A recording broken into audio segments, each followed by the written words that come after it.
আসসালামু আলাইকুম। আমি শাহরিয়ার খান। আহ, আমি একজন আন্ডার গ্র্যাজুয়েট স্টুডেন্ট। পাশাপাশি আমার প্যাশন হচ্ছে যে পড়াশোনা করা এবং করানো দুটোই।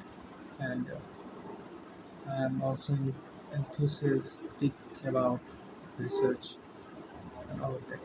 সো আমার মেজর হচ্ছে ইংলিশে। আমার এই ইউটিউব চ্যানেলে আমি প্রথম যে ভিডিওটা দিই সেটা হচ্ছে যে আমার first day at university. And then ১.৫ বছর মতো চলে গিয়েছে, আমি কোনো প্রকার ভিডিও আপলোড করিনি।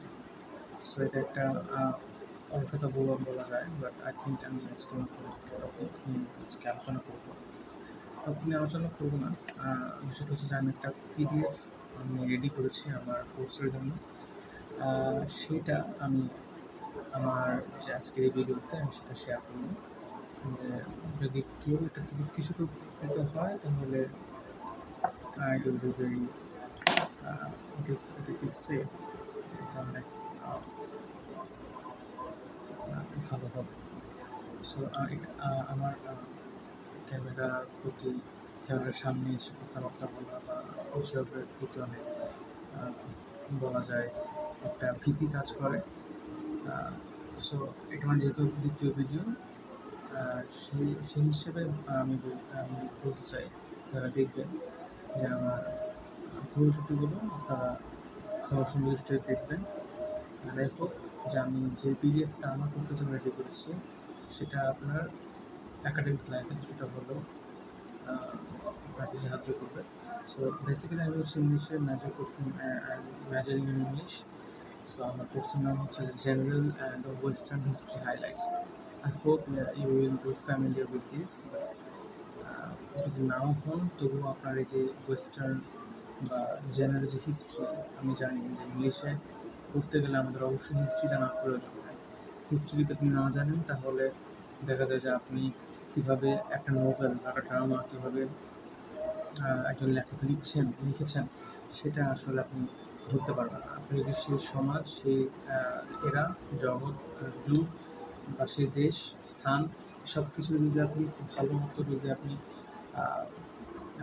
কী বলে এটাকে স্ক্রুটিনাইজ করতে পারেন, দেন আপনার জন্য ওই নভেল বা ওই যে ড্রামা বা শর্ট স্টোরি, যে every aspect of every genre of literature আপনি সেটা ভালো মতো বুঝতে পারবেন। সো আমি মনে করি যে হিস্ট্রি জানাটা খুবই জরুরি। যদিও ইংলিশে যারা পড়াশোনা করে তারা হিস্ট্রিটাকে বেশি সেটা গুরুত্ব দেয় না, বাট আমি মনে করি হিস্ট্রিটা খুবই খুবই প্রয়োজনীয়। সো এই হিসেবেও আপনার এটা অনেক কাজে লাগবে। আর আমার 3 মিনিটের মতো এখনই হয়ে গিয়েছে। সো আমি আর বেশি বাড়াচ্ছি না, আমি যে পিডিএফটা দিয়েছি সেটা আমি শুরু করছি। So hope you will enjoy. আপনারা যারা শুনছেন তারা অবশ্যই কানে হেডফোন লাগিয়ে নেবেন, কারণ হচ্ছে আমার কোনো ভালো ক্যামেরাও নেই, আমার কোনো ভালো মোবাইলও নেই, ঠিক আছে? আর যদি আমি এখন আমার হেডফোনটা নিয়ে আসি তাহলে হয়তো যদি একটা তারের মতো বেশি একটা তার, যেহেতু তো ওই জিনিসটা আসলে আরও বেশি কী বলে এটাকে প্রবলেম সৃষ্টি করবে, যেহেতু আমি ছোটো একটা বাউন্ডারির মধ্যে আমি ল্যাপটপটা রেখেছি, দেন সেখানে মোবাইলটা আছে। আমি আপনাদের দেখাই আমার ল্যাপটপটা।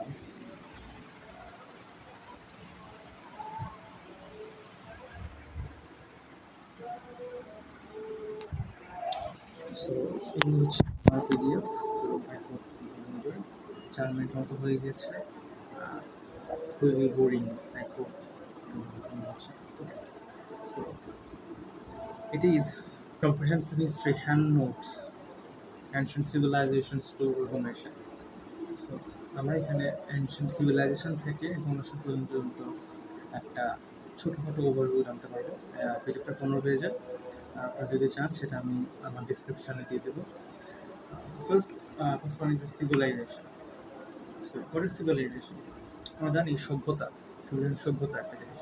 সেটাকে যদি আমি ইংলিশে বলি সেটা হচ্ছে যে civilization is a complex human society characterized by urban development, social stratification, symbolic communication, and cultural achievements. It means civilization হচ্ছে কিছু কী বলে এটাকে, কিছু এলিমেন্টের একসাথে একীভূত হওয়া যায়, সেটা হচ্ছে কি আরবান ডেভেলপমেন্ট হতে পারে, সেটা শহুরে নগরায়ন হতে পারে, সোশ্যাল স্ট্র্যাটিফিকেশন হতে পারে। আপনার সোশ্যালে অনেক রকম মানুষ থাকবে, আপনার অনেক রকম ফ্রেগমেন্টস থাকবে আপনার সমাজের মধ্যে, সিম্বলিক কমিউনিকেশন সিস্টেমস থাকবে। আপনি যদি একটা কমিউনিকেশন আপনি করবেন, সেটা হতে পারে আপনার বাচনভঙ্গি দিয়ে করতে পারেন, একটা ল্যাঙ্গুয়েজ দিয়ে করতে পারেন, অথবা আপনি দেখা যায় যারা সিভিলাইজেশন তো আমি বর্তমানটা করতে পারবো না, আমি অবশ্যই সেটা কী করতে হবে আমাকে, সেটাকে আমার একদম আদি যুগ থেকে আমার ধরে নিয়ে আমার বিবেচনা রাখতে হবে। সো ওই জিনিস যদি বিবেচনা করি তাহলে সেটা হচ্ছে যে সিম্বলিক কমিউনিকেশন, যারা কথা বলতে পারতো না একটা সময়, যদি প্রাচীন যুগে আপনি চিন্তা করেন, তো তাহলে ওদের হচ্ছে যে sign language, so it is a symbol. So একটা সিস্টেম, একটা কমিউনিকেশন সিস্টেম আপনার লাগবে আপনার ইয়ের মধ্যে কমিউনিকেশন করার জন্য।